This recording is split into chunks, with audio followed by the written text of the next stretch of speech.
Ladies and gentlemen, we want you to stand and we want you to make some noise. Ladies and gentlemen, let's go racing here at Knoxville. Only the best go three abreast. It is show time at Williams Grove Speedway. Ladies and gentlemen, boys and girls, here at Eldora Speedway, it's showtime! You got them for a rep. Often imitated, never duplicated. The greatest show on dirt, the world of Outlaws. It's time to sit back, relax, and enjoy because, ladies and gentlemen, it's showtime! Set to do battle for 30 laps. The green flag is waving. Hello again. It is Wing Nation presented by Sage Fruit. Talking sprint car racing, our favorite time of the week, and we are so glad that you have joined us. Steve Post and Erin Evernham here in our Concord, North Carolina studios. How are you? I'm doing well. How are you? Oh, are you kidding me? I could not be any better. Wow. I got sprint cars. Wow. I got to see sprint I cars. got some race cars this week. What'd you get? What did you get? I went to the Chattanooga Motor Car Oh, Festival. I saw Yes. you did that. I saw some pictures of that. Yeah. How was that? It was really neat. They do a fantastic job. It's right in downtown Chattanooga, and they actually block off city blocks and put the cars all out. But there's a racetrack that they make a mile away. It was really neat. Like you're hanging out with David Hobbs and Bob Varsha and Ryan Redmond, all these names from the Formula One world and racers from all over the world. It's really neat. It was a great week and got to spend some time with Lynn St. James and Nice. Yeah, it was fun. Good for you. That's great. Yeah, Yeah. I saw some pictures from your world. Yeah. I went on. We'll get into sprint cars here in a little bit, but I did one of the things last year. I did 160 races. Ooh. Yeah, that's what I said when I got done with it. True, I That's ain't a doing lot. that again. It got stupid. Then it was just a race. Yeah.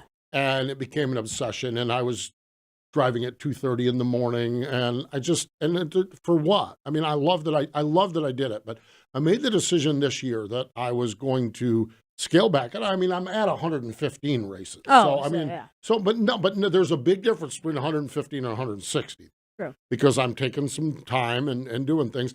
The reality of it is with MRN and Summer Shootout and Millbridge, I'm at 100 probably. Easily, yeah. Yeah, pretty close to that before I even, that's so I'm not, but I decided I was going to do bucket list events. And this is bucket list, could have been a sprint car one.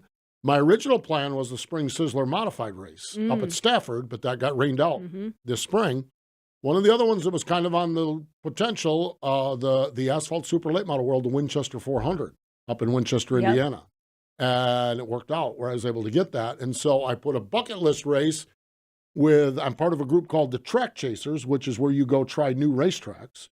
And so I put a bucket list race with Track Chasers. I spent Thursday night in Brasstown, North Carolina for the Flow Racing Night in America Castrol Dirt Late Models. Spent Saturday and Sunday at Winchester, the Winchester 400, which was bonkers. It was wild, a lot of controversy. They were fighting on the front stretch at the end. It was crazy.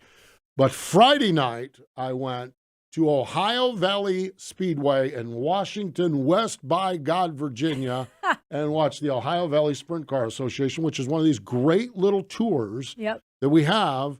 And it was awesome. It was just awesome. Yeah. So it was cool to see Looked like a sprint good cars. night. It was a great night. It really was. Let's get right into it. Our Hefner Racing Product Hot Topics. The Ohio Valley Sprint Car Association was founded in 2010. And you have the All-Stars in Ohio, Pennsylvania. You had, at that time, the Fast Series, was just Fremont and Attica. And so this Ohio Valley Sprint Car Association was kind of the southern part of Ohio. I think that they said it was like a 2-hour radius of Charleston, West Virginia. So you got some West Virginia and Ohio there. Randy Fink is the owner of it. He is a one-man band. He is a dynamo. I am telling you what, I got exhausted watching Randy Fink on Friday night. So he really digs. And this year they had a 12-race season. Friday night, Jake Hessen picked up the win, his third win of the year. Great race. They ran 25-lap feature. They ran the first 23 laps with no cautions. Oh, wow. And the caution was the leaders battling in lap traffic. Ricky Peterson, who led early, kind of clipped. He wasn't happy. I don't know. It's a race. To me, it was racing. but he kind of clipped another lap car, but they were heavy deep in lap traffic. It was a good race. Yeah. That one caution, Jake Hessen picked up his third It didn't win look of the like season. the widest track either, so I could see navigating traffic would be Yeah, it was a little tough. The Yeah. bottom was real bottom Yeah. sensitive down there. But my man, our man, Danny Smith, who's going to join us in a little bit, was the champion of the series. And I got to talk to her. I mean, you just can't go wrong when you talk to Danny. And I'm going to bust his stones a little bit because if I'm playing a lottery, I'm never going to have Danny Smith draw my numbers. He had the worst Danny pill Smith. draw. My God, did he pass some cars? Because he drew last in the heat, and then they had a 9-car invert, and he drew 9, I think it was, in the invert for the feature. Yeah. But he ended up finishing third. You want to talk about bottom sensitive? Now everyone was running the bottom, but Danny had a line lower than that coming out. He was getting after it coming out of 4. But it's that veteran pedaling, that pedaling, and it was just awesome to be at a sprint car race. Sprint cars have been few and far between in my 115 races this year. And to get back to a sprint car track was awesome. And I am so pumped because the Ohio Valley Sprint Car Association, their season is obviously wrapped up. But boy, I really enjoyed great people. Got to meet some of the other racers along the way. Got to see one of your old engines compete as well. Yeah, that's pretty neat. Gary Taylor's car had one of your. It's just fun because we're all a sprint car family. And it's just good to see people that I don't know, but you get to know. Yep. You know, and it was just fun. Some guy all Wing Nation from head to toe, baby. Wow. Yeah, my man was representing. And this one, it wasn't staggering like the one you No, saw it in wasn't Talladega? like staggering like at Talladega. No, this guy was in the stands.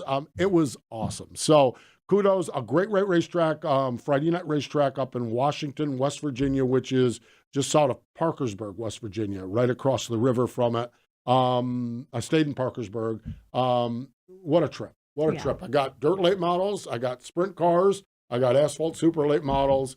And it was fun. I like traveling every once in a while, just getting in a car and going. I had podcasts queued up. I had this. I had all kinds of good stuff, and it was great. So fun time. And kudos to everyone of the Ohio Valley Sprint Car Association. We're going to talk to Danny Smith a little bit later on. World of Outlaw NOS Energy Drink Sprint Cars, Lakeside Speedway. They got rained out at 81 on Friday night. Lakeside, man, I'll tell you what, Donnie Schatz is on a roller coaster, ain't he? He really is. I mean, this is either hot or cold. Yeah, sub 20 finishes at Port Royal and gets her wound up pretty good at Lakeside, and coming to the white flag, gets David Gravel trapped behind he was rolling. traffic, and Donnie Schatz picked up the win. Took the lead in career win number 11, win number 5 on the season, but Donnie's last win was on a prelim night at Knoxville. Wow. Yeah. Career win 311. That's getting it done, ain't it? It's just crazy. When you think about it. Yeah. I remember it took a while to get to the 300. It was like, remember that? We were like ready to dial them up. But still, when you think of that amount of wins with the World of Outlaws. We lose our minds with whether it's Danny Lasowski with the 100-ish something that he has at Knoxville, Lance, and Fred Raymer in Pennsylvania. We lose our minds with that. And then you got Donnie 311. Yeah.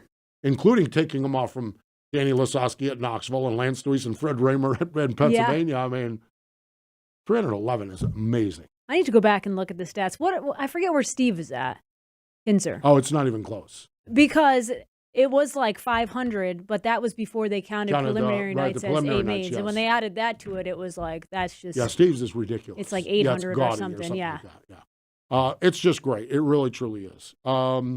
King of the West Series, the Maury Williams tribute race, Twin 20s. Justin Sanders and DJ Netto picked up the win. 2 more races for the King of the West Series. Kern County and Bakersfield coming up, and the Gary Patterson tribute race coming up. And Lucas Oil ASCS National Tour. There's some of the video. Krager's got video lined up. Man, boy, they were rolling out at Hanford. Yeah, they were. I love what Peter Murphy's got going on out there. They were absolutely digging. And Justin Sanders and DJ Netto pick up the wins. Man, oh man. I'm just still, so entertained by the Dominic Selzy social media drama. Oh, God. Oh, my God. Everybody at the Ohio Valley Sprint Car Series are old fat guys. Everybody's an old fat guy. I need to order one of the shirts. I do. It's unreal. Yeah, and if you're not familiar, Dominic started this. I got it here on my phone. This is good enough to give me a second. I got to fish my phone out of here because I saved them all. Dominic Selzy sent out a note here. Where is it at? I saved It was things. about a week and a half ago. Yeah, it was 2 about weeks a week ago? and a half Yeah. ago. It's not. It's my new phone doesn't save things where it's supposed to save. Okay. Well, It saved things, but not where you Not want where it I to want save. it. Yeah. Well, Okay, and it here is it is. one of those I like found it. Android things, isn't it? Yes, it is. I found this. Dominic Selzy tweeted, just a PSA for kids coming up into sprint cars on their way of becoming the next Kyle Larson. Race with respect. Please. It will get you further than anything else. I've seen more kids under 20 turning right or left on cars this year than ever in my life. It's ridiculous, and it's going to get somebody killed. These aren't go-karts. These aren't micros. And you're probably not as good as you think you are. These cars are not toys. Don't treat them as such. And that was Dominic Selzy. And a lot of feedback on that. A lot of feedback on it. Okay? Danny Torgerson, his son, is a young racer. Okay? Danny Torgerson last week goes, just a PSA for old, overweight guys still in sprint cars on their way to becoming the next washed-up wannabes. You're in the past. Youth is the future. Might be time to hang up your helmet. Wow. Please, it will get you farther than anything else. I've seen more washed-up racers turning right or left on cars this year than I have in my life. It's ridiculous, and it's going to get somebody killed. These aren't golf carts. They aren't mobility scooters, and you're probably not as good as you think you are. Now, I thought that was just total sarcasm. I mean, obviously it is. Well, but it is a takeoff from that, but it was not taken as sarcasm. Exactly. It was Holy cow. the Well, responses. and Dominic's what, 26, 27? Yeah, he's so old. Yeah, right. Yeah. Yeah, we used to call him when he was had to go to the teachers. Well, and I'll tell you, I've learned in the 12 years we've done this, I have learned, and we're going to talk to him coming up later on, I've learned that much of the poking and prodding and shenanigans that go on does come out of Chillicothe, Ohio. Because I think the first one to jump in was Danny Smith talking about being an old fat guy racing. And once Danny jumps in, then it was game on. So I got a little bit, I thought this was a little tongue-in-cheek as well, but it was not. But either taken. way, it's offensive. Yes. Well, exactly. And yeah. so, yes. And- so Dominic, it's like Dominic made the snowball, and then Danny just started chucking him. And then it all started. Yeah. And then so everybody in Ohio Valley Sprint Car Association is an old, fat, washed-up guy, old-fashioned has-been. That's what they were all were. Yeah. They were with pride. With pride. I mean, the kid that won, Jake Hessen won, he's a young kid. If one of the older guys would have won, that would have been victory lane. It's awesome. I mean, and here's the other thing. Silence out of Gettysburg, Pennsylvania. Yeah. Shocking.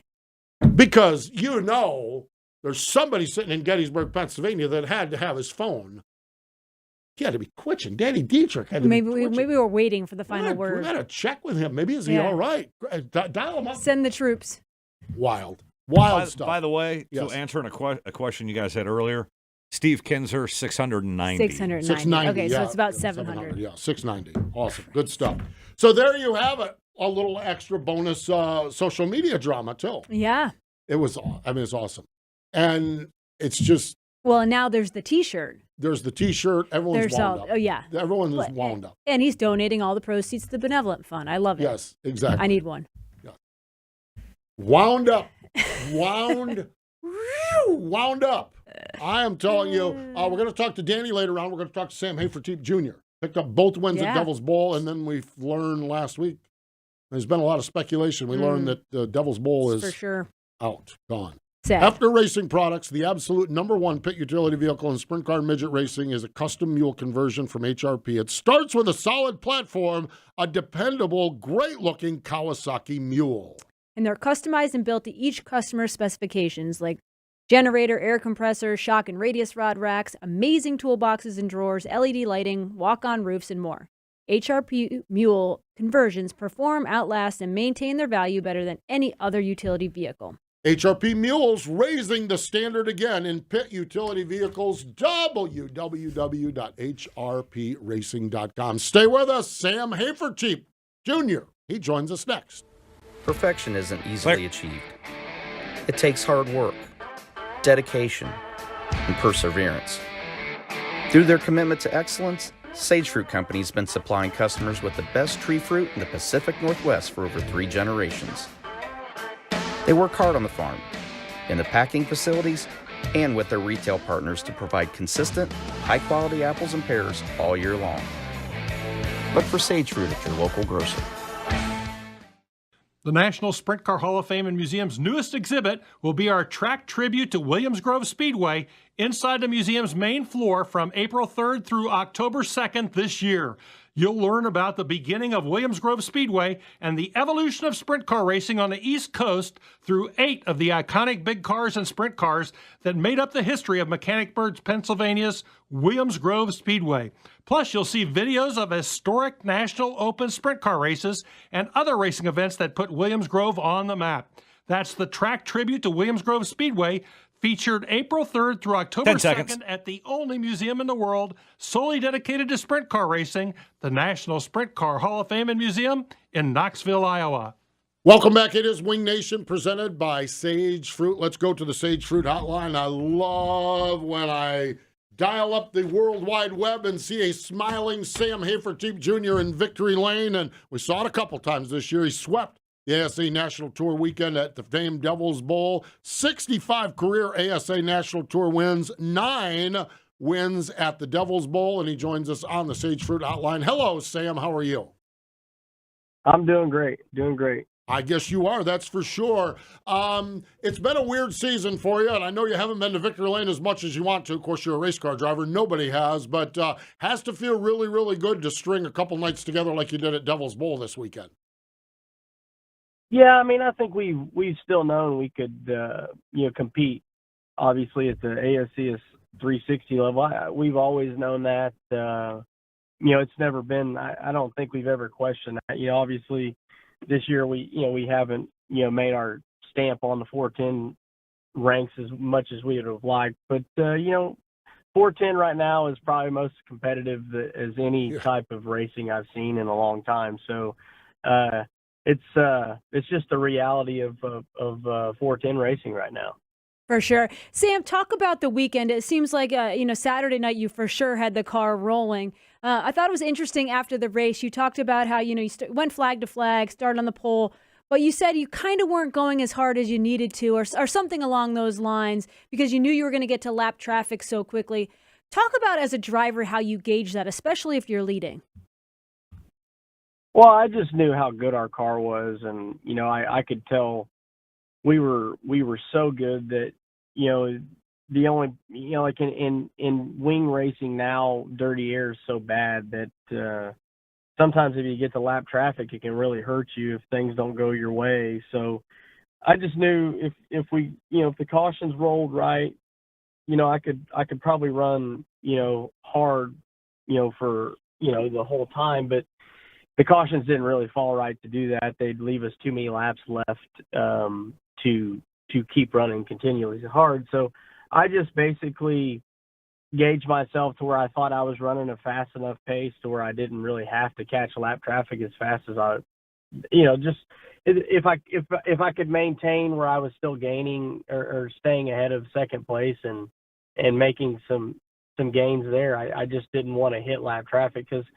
Sometimes you can get in a position to where, you get in dirty air and you get slowed up and then, then it hits you at the wrong time and the guy in second could sneak by you. Well, and I think actually that's kind of the way Friday played out as well, is that Blake was out in front and you find, and is that not the case? You were that advantageous guy in second place on Friday night. Yeah, Friday night, he definitely had a better car than we did.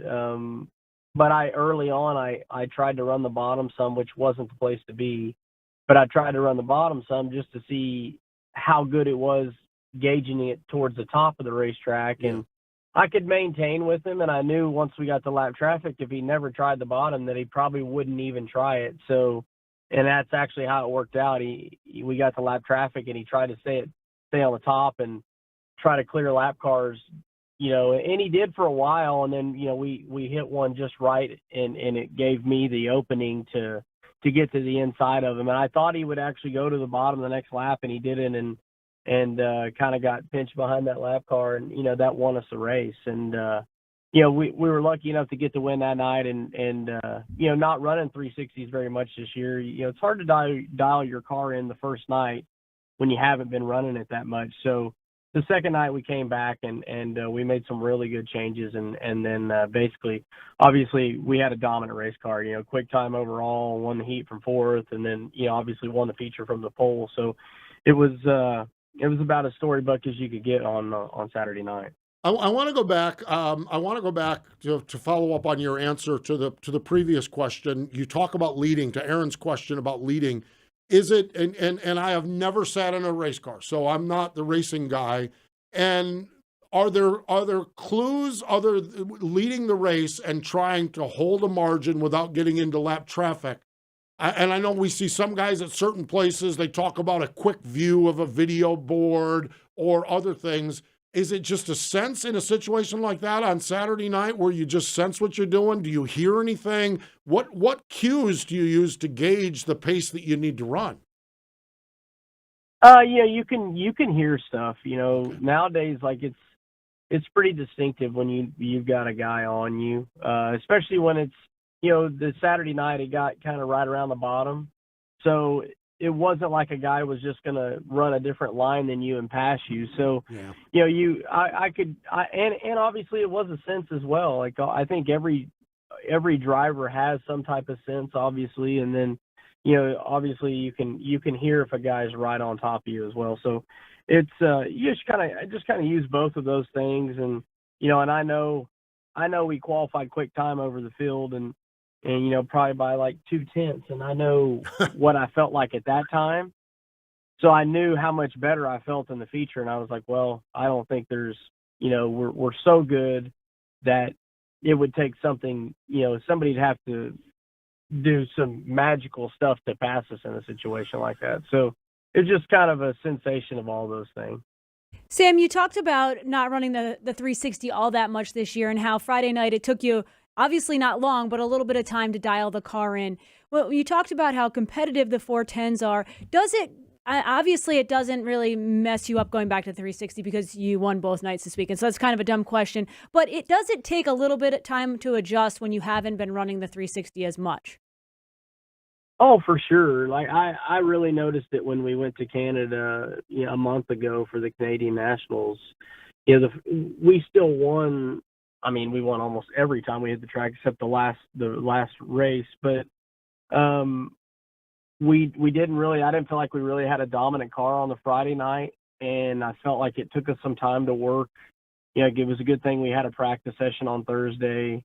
And then Friday we got a little bit better, and then Saturday, I felt like we were lights out, and with Saturday I felt like we made some good changes, and when we make changes like that to get our car better, that helped us at Devil's Bowl too, because like I know the things that we need to change to make the right feel. Like that's been some of our struggles in the 410 is some of the changes we would normally make in a 360 to make that car better, they don't really work the same way in the 410, so some of the adjustments that you make and changes that you make, they don't correlate between the two. Mm-hmm. We're chatting with Sam Hafertepe Jr., the winner of the Winter Nationals down at Devil's Bowl. Sam, you as a driver from the state of Texas, a sprint car driver from the state of Texas, you understand more than probably most of us the significance of the Devil's Bowl, the importance of the Devil's Bowl in the sprint car world, and the significance of the announcement that the Devil's Bowl is going away. Had to be extra special. It's always big to win races, but it had to be extra special to get a couple more trophies out of that historic racetrack as well. Yeah, I mean, I said it there Friday and Saturday that, it takes me back, but I started racing there when I was 16, 17 years old. And I mean, that's over 20 years ago. And you step back and you think about stuff like that. And, how instrumental a place like that has been in my career, just to compete in all the races that I've competed in there and race all the legendary guys that have raced there. And just through the years, it's just unbelievable what that track has meant to me.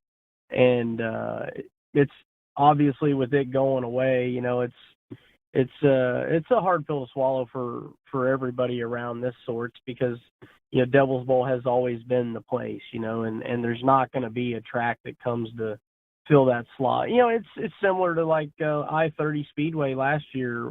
Like that place was everything to everybody in that area, and it meant a lot to me because I've raced a lot of my career at I-30 as well. And just we see a track like I-30 go last year, and then we see a track like Devil's Bowl go this year. It's really sad to see, and hopefully something can take the place of those two places and make up for it. You got Tim Crawley promoting, down there in Texarkana at 67, trying to keep the short track nationals alive. So, we wish him a lot of luck down there, and hopefully, that proves to be good down there too. But, and hopefully something can take Devil's Bowl slot as well. Sam, when you talk about racetracks that are that significant going away, what are your thoughts generally about this? It seems like our sport in general is heading in a great direction. There's the competition level is great. The big paying shows are great. Some tracks are thriving. What are your thoughts on why we're losing some of these historic tracks? At the end of the day, Devil's Bowl was around for, 50 years, and I don't think that, I think anybody in their position that's gave as much as they've gave to the sport, 50 years is a long time, and they've been at it for a long time, and to stick their neck out. I can tell you right now, we've been to races of theirs, at an ASCS show on a Friday night where they don't have very many fans, but they've always been loyal to those groups and always put on these shows for these people. And not to say they haven't made money on some shows, but even the shows that they know they're going to take a hit on, they've taken those hits, and they've stuck their neck out for a lot of series, a lot of racers. And, and I think at the end of the day, business is business, and, property value in those areas, it gets exponentially high, and they have to make the right decisions for their families, and I don't hold anything against them for doing what they've done, and anything, I have a lot of gratitude for those type of racetracks that have stuck it out as long as they have. Well said, no doubt about it. Sam, congrats. Are you running with the World of Outlaws there this weekend? Yeah, we're definitely going to be there this weekend. That was kind of the reason we wanted to race there last weekend. It was obviously a homecoming for me, and my family doesn't get to watch me race very much. So when we can get home, we do that. And then on top of that, being the last Winter Nationals for ASCS, and obviously the Outlaws making their final appearance, we'll definitely be there for sure. We wish you well this weekend. Thanks for the time, Sam. All right, thank you guys. There we go. Sam Hafertepe Jr., so well stated on that. We ran into this with one of my home tracks, 5 Mile Point Speedway. Now, they've had a stay of execution, and we don't know what's going on, but we get to the stage. That track started in 1950, so we're 73 years. Yeah. And when you think of small businesses operating, small businesses fail every hour, every day.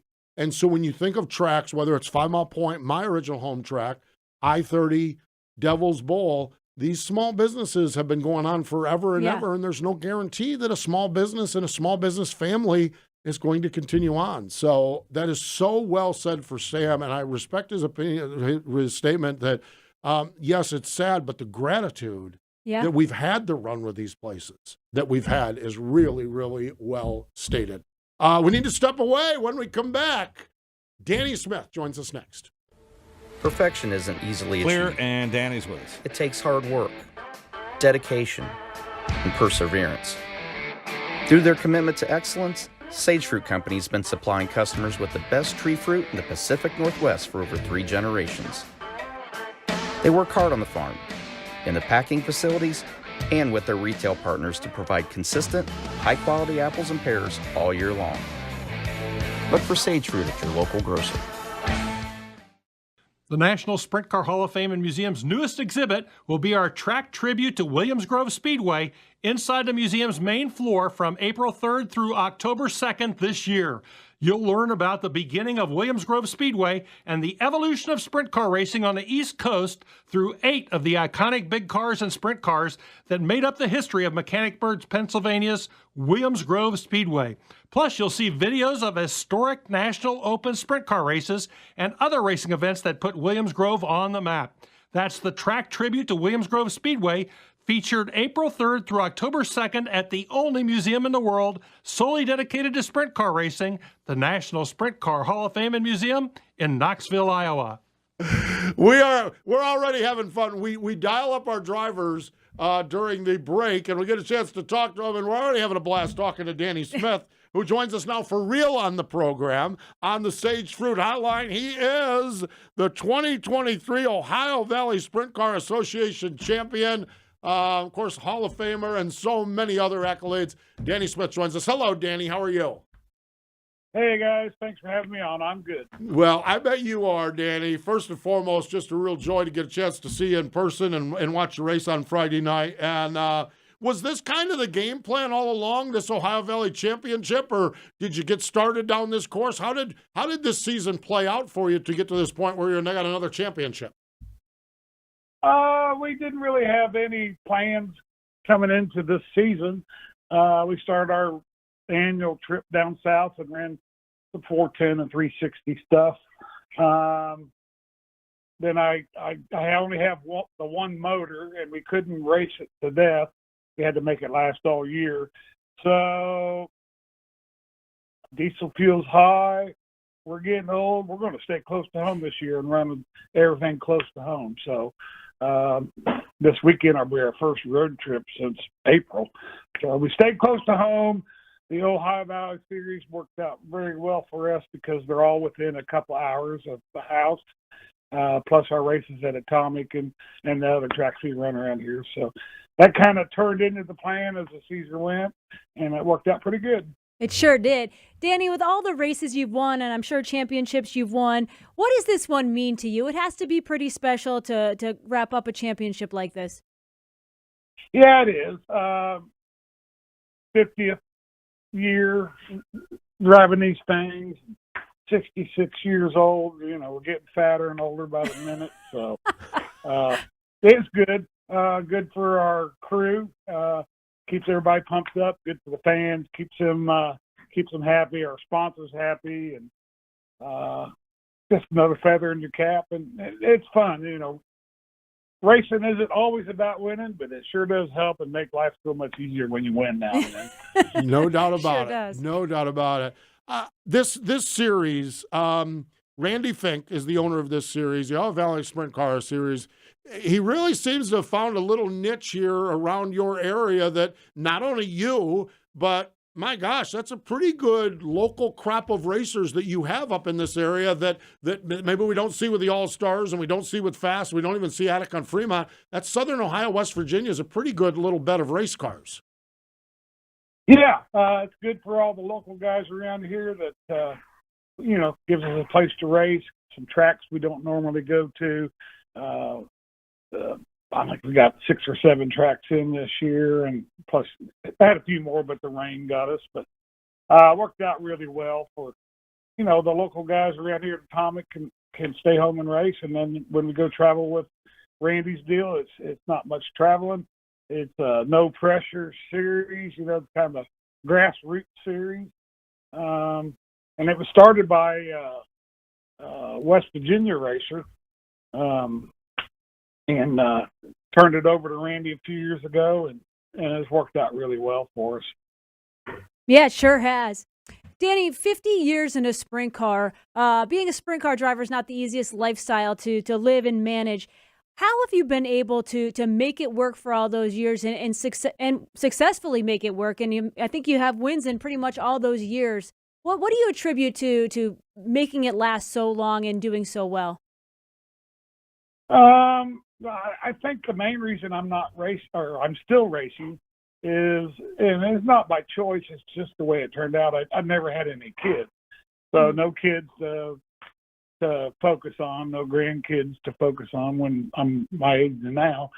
And just the passion and desire to do it. I just love it, and it's been my life, and I've been lucky enough to be associated with a lot of good people. Own my own team now. That kind of sucks in this day and age. Everything costs so much, but just love it. And like I said, with no kids, what else would I be doing? I'd just be sitting at Walmart at the greeter stand saying, "Have a good day."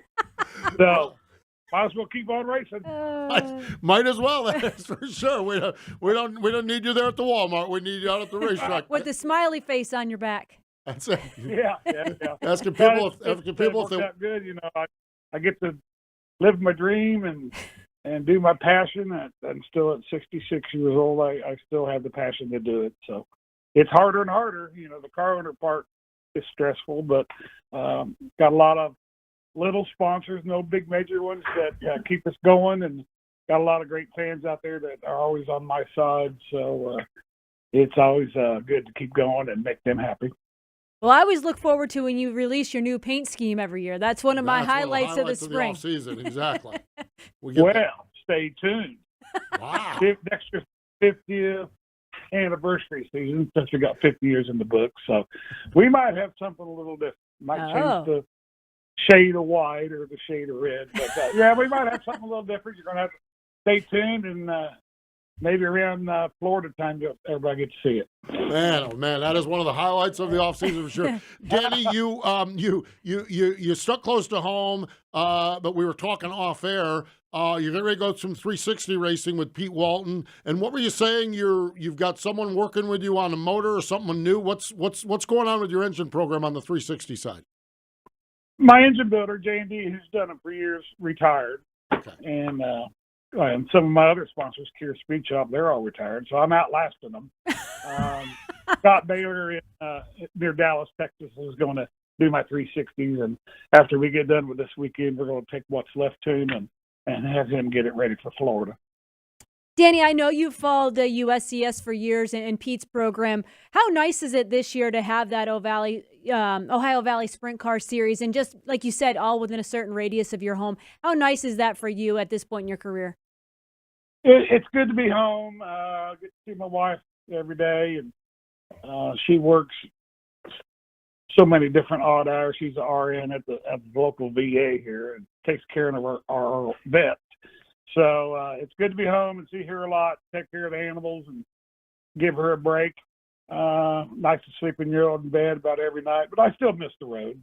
I'm one of them guys, I could load up and be gone for a month, 2 months, all year racing, if it come to that. But it is nice to be home and have this little series that Randy keeps going, and be close to home and race for a little bit of good money and have some fun doing it. Back in September, Danny, you picked up a win at Skyline Speedway on a Friday night, and you decided to haul on up to Sharon Speedway and tackle the World of Outlaws, and raced your way in. And in talking to people who were there and watching it on Dirt Vision, raced your way in, somewhat well there when you got that car rolling. What's it like knowing where you're at, knowing what you have, knowing where you're at, to be able to go out and do that and lock it into a World of Outlaw feature every once in a while? Yeah, I kind of pick and choose my races and go where we think we can do the best to have the most fun. And Sharon is typically kind of gets slick and slow, which is my style now. And I had the idea we could go up there and get it in the show and do some racing and enjoy it. And I hadn't been to Sharon for 3 or 4 years, so it's one of my tracks that I really enjoy going to. So that's what we do. We kind of pick and choose our races, think where we can do the best, spend the least amount of money, and make the most, and wear and tear on the car. That's kind of why I don't run many half miles anymore. Wear and tear is bad, plus our budget is not up with, say, World Outlaw caliber. But when you go to Sharon, like Sharon, the smaller track, slick, kind of equals things out. So that's what we do. Well, that was neat to see. Danny, I wanted to commend you for supporting Dominic Scelzi and the whole old, overweight racing guys. I just wanted to give you a little shout out for that. Well, I don't understand it. You call him old and fat.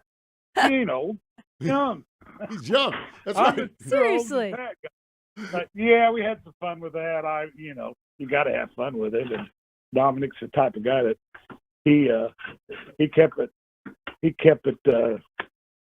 Let's say he brought the old fat guy to another level. I see he's got shirts now. That's pretty cool, and that's all going to a benevolent fund in California for injured drivers. So you always take something, a negative, and make a positive out of it. That's the best way to be.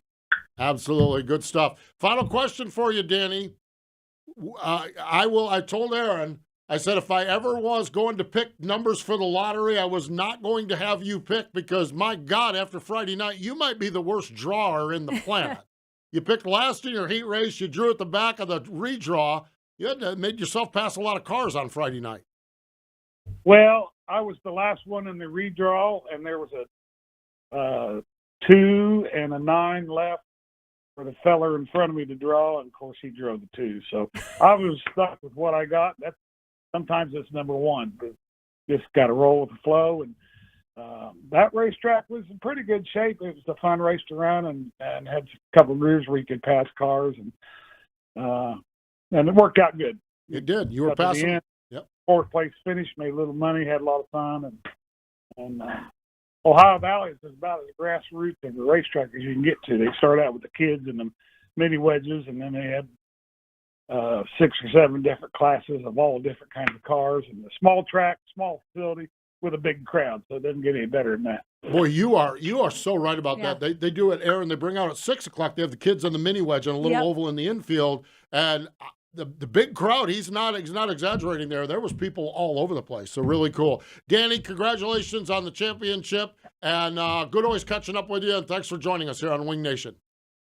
All right, guys. Thanks for having us. Have a good one. Appreciate the time. There we go. Danny Smith, the Ohio Valley Sprint Car Association 2023 champion. Stay with us. More Wing Nation in just a moment. Perfection isn't easily achieved. It takes hard work, dedication, and perseverance. Through their commitment to excellence, Sage Fruit Company has been supplying customers with the best tree fruit in the Pacific Northwest for over 3 generations. They work hard on the farm, in the packing facilities, and with their retail partners to provide consistent, high-quality apples and pears all year long. Look for Sage Fruit at your local grocer. The National Sprint Car Hall of Fame and Museum, of course, one sprint car place in Knoxville, Iowa. Birthdays, Norm Witt, Charles Dutch Bauman coming up, John Ambler, Floyd Trevis, Gordon Woolley, Ted Hallebrand, Gaylord White, Dave Argabright has a birthday coming up on Sunday. Today would have been the birthday of 2015 inductee Gil Sonner. Born in 1934, got hooked on racing very early, and he owned and operated Gil's Auto Service in Des Moines, Iowa. 1966, he started fielding cars down at Knoxville. His first driver was a guy named Lee Pinkney. Drivers at Knoxville were Jerry Potter, Billy Robison, Scott Richert, Rocky Hodges, and in 1994, he had some guy by the name of Danny Lasowski win the track championship. That success in 94 took him on the road to the World of Outlaws, where in 1996, some guy by the name of Johnny Hollywood Herrera parked Gilly's car in Victory Lane for the King's Royal. Other drivers that have wielded his famous car, Jack Audenshield, Jimmy Seals, Keith Kaufman, Kenny Jacobs, Sammy Swindell, Shane Carson, Terry McCarl, and Jeff Swindell. I'll never forget, and it probably was 2016, 2017. Remember when Jeff Swindell put that car in the Knoxville Nationals A-Main? Absolutely. Yeah, Don Drought drove it for years. Yeah. Oh, that's right. Don Drought drove it too. Yeah. So, so much fun, so much success. Gil passed in 2017, but he is forever enshrined in the National Sprint Car Hall of Fame and Museum. Coming up on the schedule, a couple of big ones. We just talked to Sam Hafertepe Jr. about it. This is apparently the final hurrah for the famed Devil's Bowl The history of the Devil's Bowl goes way, way back. Mm-hmm. The history of it with sprint car racing goes back to the beginning of the World of Outlaws, March 18th, 1978. Ted Johnson took a band of sprint car racers, put them together at the Devil's Bowl. A California guy in a non-wing sprint car by the name of Jimmy Boyd won that first race. $2,000 win, and the rest is history as the World of Outlaws continue on to be the foremost, the premier sprint car series in the country. Lanny Edwards' family ran the track, iconic track. Lanny passed away in 2016, and the family has sold the speedway. So, we're moving on. This weekend, it is the Sprint Car Stampede Friday and Saturday night. Babs Motor Speedway has a race, and Erin, woo boy, batting down not only the appetite, but the sprint car racing out west this weekend. I know. I always love to hear about this race for many reasons, but one is the off-track activities that seem to get better every year. Shenanigans. It is the Abreu Vineyards Trophy Cup 29, and it's presented by Rudine Racing at my favorite racetrack, the Thunderbolt Raceway in Tulare. The total to date that they have given to Make-A-Wish from this race is $2,675,000. Because this is a race and a charity. Yes. And they will auction off anything. Literally anything. Literally anything and everything. They do it. Now, so they give a lot of money to charity, but they give a lot of money to the racers as well. They do. The overall winner would get a minimum of $29,000. Saturday A main qualifiers get a minimum of $6,000. Thursday is the preliminary night, followed by your taco feed. Here we go. Yeah, Now here we comes get the food. Comes the food. And did they do that like dating thing one? They did a matchmaking. They've done newlywed. They've done. I mean, it's just they did. One night they had, I think, Tim Kading breakdancing or something. Yeah, I mean, and I think they did auction off like a date, or they've done all sorts of crazy stuff. Crazy stuff. So Friday night is the taco feed. Now we get to the good stuff. Well, yeah. So Steve makes these notes, and I love that there's not a lot of like racing stuff involved here. No. We got priorities. It's the night and the food that they offer that night. Thursday prelim night, taco feed. Friday prelim night, barbecue. Saturday, I didn't even mention the race because in the afternoon, you got a spaghetti feed. There literally is nothing about the race. Nothing about the race. Not about the points and how it works or the laps. Not at all. No. Not at all, because we've got our priorities in line here in order at Wing Nation. 90 entries. Just some. I literally scrolled through the entry list. I saw Justin Peck. I saw Cole Macedo was entered in it. Rico is going to, of course, be there. There was a couple of Zeb Wise going to be there. Yeah. And some other. It is 90 entries. I love this race. And this is an inversion. And this is the race that you don't have to win the final night to win the trophy cup. Yeah, they have to do a lot of math to get to the winner because and everything is fully inverted. Yep. Everything is inverted. That's my fear, is that I would go out there, but I would get in line first for the taco feed and they'd invert the line. A full invert in the line. I don't trust them with their inverts. They do love some inverts. They do like some inverts out there. And so my luck is I'd get out there and I'd look at the end of the line and Dominic Sells, he'd be back there laughing. And then they'd say, guess what? We're inverting the taco line. Full invert of the taco line. Well, you got to get the old fat guys up there up front. You actually got to put them last so they leave something. I loved it. Danny Smith said, he's not old. That's what he said about Dominic Sells. Did you hear him go? Yeah. Old fat guys. He's not old. Yeah. That's Danny. This is fun. This trophy cup, it's fun from the food and the event perspective. It is great for the racers, but Erin, you mentioned it. $2,675,000 since 1994 have been raised for the Make-A-Wish, and that Make-A-Wish thing, that is God's work. It really is. I actually did. I volunteered for Make-A-Wish for a while in the NASCAR garage. Yes. So a lot of the kids would come in, and their wish would be to meet a certain driver, and I would help facilitate it. And whew, it's emotional. That is an incredible, some special little kids. Special kids, that's for sure. So if you're out there on the West Coast, it is Tulare, the Trophy Cup, the 29th running of the Trophy Cup out at Tulare. So going to be great. This week on our Wing Nation TV program, we talked to Lance Deweese, and it was awesome. I'm a little jealous. Yeah, it's interesting because we didn't talk engineering. Well, we did a little. He talked a little bit about that. He can't help himself.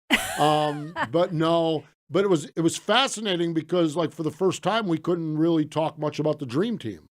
Oh, yeah. Yeah. So, but we talked a lot about the Macri team and all of that and his season and his future and everything else. And that is coming up. That is Rev TV on Wednesday night, Mav TV on Friday. Wing Nation gear. Can I say these are great holiday gifts at this point? I mean, You've been saying it all year, so why stop now? Well, no, I understand it, but what am I supposed to do? We end these shows in early November with y'all two Grinches and bah humbugs. You started in May. Well, I understand that because I want you to tuck something away. I want to sell some of this stuff. But I told you what happens if I buy that early, then I hide it and I can't remember where I hid it. I don't care what you do with it. I care that you buy it. We're here trying to sell the stuff, not. So then you have to buy another because I don't care what y'all do with it. The guy at Ohio Valley Sprint Car was wearing it because he chose to use it. Somewhere he bought it, but then he chose to use it. But you got to buy it first. He had to buy it first. And he looked marvelous in that. He had the hat and the shirt. Wow. He really did. He was awesome. Messing around. So he bought. So, okay, don't buy Wing Nation gear, shopwingnation.com for Christmas gifts or anything else because just buy it. Ebenezer Scrooge over here. I love Christmas, but it has about its the time. Holidays. Craiger's all twisted Are you up. one of those people that put your tree up in June? No, I don't put it up in June. But the problem is this. I know what's coming. We go off the air the you first like week. going into we Lowe's. We go off the air the 1st of November. When am I supposed to pimp this stuff? You're one of those people that likes when Target puts out the Christmas stuff in July. No, I do not. I don't go to Target. He didn't put it up in June because it was already up in May. You're a year-rounder. I have one of those neighbors that I don't go to they leave the tree up year-round, I think. We got to move this gear. We've got to move this stuff. Sky's sitting up there. And the problem is once we hit the 10th of November, we're off the air. So when am I supposed to sell it for the holidays? Social media? Well, yeah, but this is where all the people gather. This is where all the peoples are. Oh. They come and see us because on they're Tuesday. not on social media at all. Well, no, they're busy buying fat guy shirts on social media. But yet they're watching this on social media. Yes, they are. Absolutely. Oh, gosh. So don't go buy your Wing Nation gear. Don't go Just do go anything. buy it. Not even for a holiday. Just buy it. Humbug over here. Bah humbug.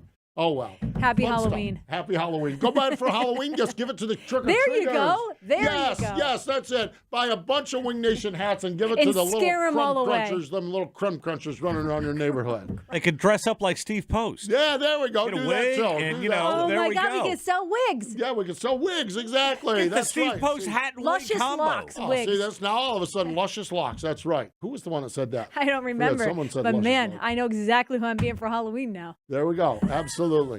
That's it. Well, we got that taken care of. All right. Thank you to Sam Hafertepe Jr. and Danny Smith. More important than all of that, thank you for joining us here on Wing Nation, presented by Sage Fruit. Clear.